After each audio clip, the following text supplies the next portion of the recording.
Schedule क्या होगा। Schedule एक व्यक्ति सबके लिए बनाए, ये तो हास्यास्पद बात है। वैसे तो हर व्यक्ति अपना शेड्यूल खुद ही बनाएगा। एक बेसिक सा आइडिया हम डिस्कस कर सकते हैं, उसको कस्टमाइज करना है अपने हिसाब से। बेसिक बात जो है, डेली शेड्यूल में 3 कंपोनेंट्स का ध्यान रखिए। पहला कंपोनेंट है कि करंट अफेयर्स को बिल्कुल भी मिस मत कीजिए। और मेरा ख्याल है करंट अफेयर्स के लिए आप दिन में करीब 1.5 से 2 घंटे का समय रखिए। इसमें मैगजीन भी कवर हो जाएगी, वेबसाइट भी कवर हो जाएगी। मैगजीन में करंट अफेयर्स के 60 तो पेज होते हैं महीने भर में, और 60 पेज पढ़ने के लिए अगर आप ठीक स्पीड से पढ़ते हैं, मेरे ख्याल से 2 घंटे में 6 पेज तो ही जाते होंगे आराम से। मतलब आराम से पढ़ने की बात अगर करें तो 10 दिन में खत्म हो जाएगी मैगजीन। 2 घंटे में कितने खत्म होते हैं पेज आपके? 6 नहीं हो पाते। 6 तो बहुत कम बोल रहा हूँ मैं, आराम से बता रहा हूँ। 6 तो कुछ बात ही नहीं, उसमें तो ज़्यादा ही पढ़ते होंगे। मैं तो बहुत अच्छे से अंडरलाइन करके साथ में नोट्स लिखते हुए उसकी बात कर रहा हूँ कि 6 पेज कर लेते होंगे आप। कुछ लोग 8 भी करते होंगे, 10 भी करते होंगे, कुछ तो 60 भी कर लेते होंगे। बस उनसे कुछ पूछिए मत बाद में क्या क्या पढ़ा है। तो ऐसे तो कर ही लेते होंगे। मैं कह रहा हूँ गहराई से पढ़ने में आपको शायद 2 घंटे में 6-8 पेज कवर होते होंगे, इससे ज़्यादा नहीं होंगे, क्योंकि उसमें फैक्ट्स बहुत ज़्यादा होते हैं ना उन पेजेस में। जिन पृष्ठों पर तथ्य बहुत ज़्यादा होते हैं, उन पृष्ठों को पढ़ने की स्पीड स्वाभाविक रूप से कम हो जाती है। वो उपन्यास नहीं कि आप 1 घंटे में 20 पेज पढ़ेंगे। किसी नॉवल को पढ़ते हो अगर आप 1 घंटे में 20-25 पेज पढ़ रहे हैं तो इसका मतलब आप ठीक स्पीड पे हैं। लेकिन करंट अफेयर्स के अगर आप 20-25 पेज 1 घंटे में पढ़ रहे हैं तो इसका मतलब चिंता की बात है ना। 2 घंटे में 6-7-8 पेज ठीक स्पीड है करंट अफेयर्स के मामले में। तो आप ये कर सकते हैं कि मैगजीन में रोज 1 घंटा लगाएं, क्योंकि 1 घंटा लगाएंगे तो भी आप 20-22 दिन में कवर कर लेंगे उसको। और 1 घंटा वेबसाइट पे लगाएं प्रतिदिन, और ये 2 घंटे अलग से रखिए, मिक्स मत कीजिए। जैसे आप तय कर ले अपना शेड्यूल, जो भी आपका दिन भर का शेड्यूल है। अगर आप रात को देर तक पढ़ते हैं या जल्दी सोते हैं, जैसा भी शेड्यूल आपका है, जैसे आप तय कर ले कि भाई डिनर के बाद के 2 घंटे ये, उसके बाद सो जाए, या सुबह उठते सबसे पहले 2 घंटे ये, वो अपने हिसाब से देखिएगा। क्योंकि आपकी जो नेचर है उससे कंप्रोमाइज़ मत कीजिए। अगर आपको रात को देर तक पढ़ना अच्छा लगता है तो वैसे ही पढ़िए। किसी के बेकार कई बेवकूफ़ कहेंगे सुबह उठना चाहिए, इससे ऊर्जा बढ़ती है, ज्ञान बढ़ता है, सब बेकार की बातें।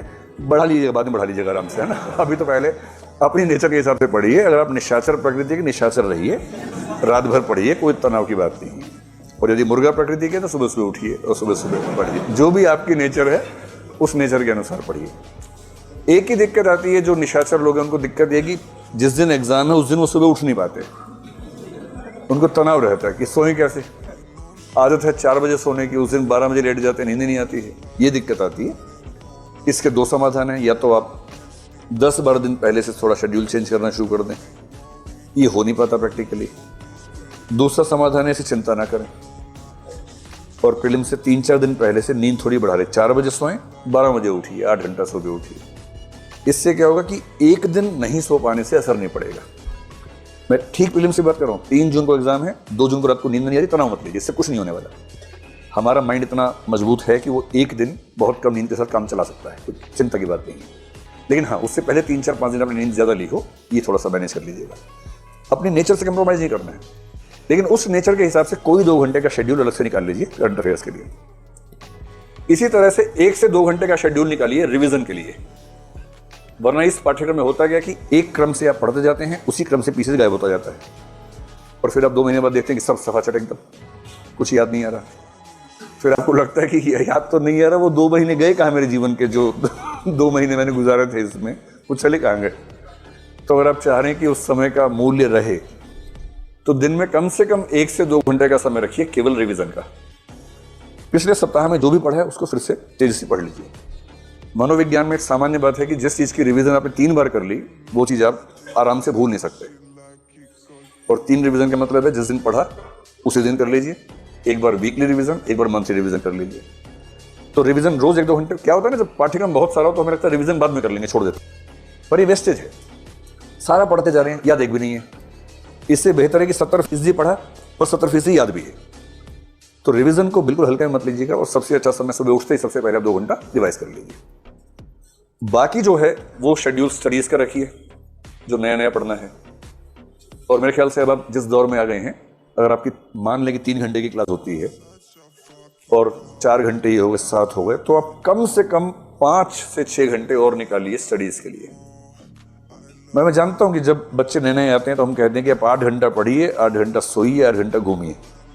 8-8 का नियम बताते हैं शुरू में, और नए नए बच्चों के लिए होता है। अब आप बच्चे छोड़ना है, अब आप बड़े हो गए हैं।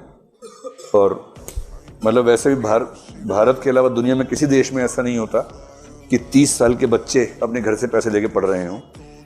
तो जब आपको इतनी सुविधाएं मिल रही हैं, आप फुल टाइमर स्टूडेंट्स हैं और कुछ नहीं कर रहे हैं, तो 12-13 घंटे तो बनते हैं कम से कम।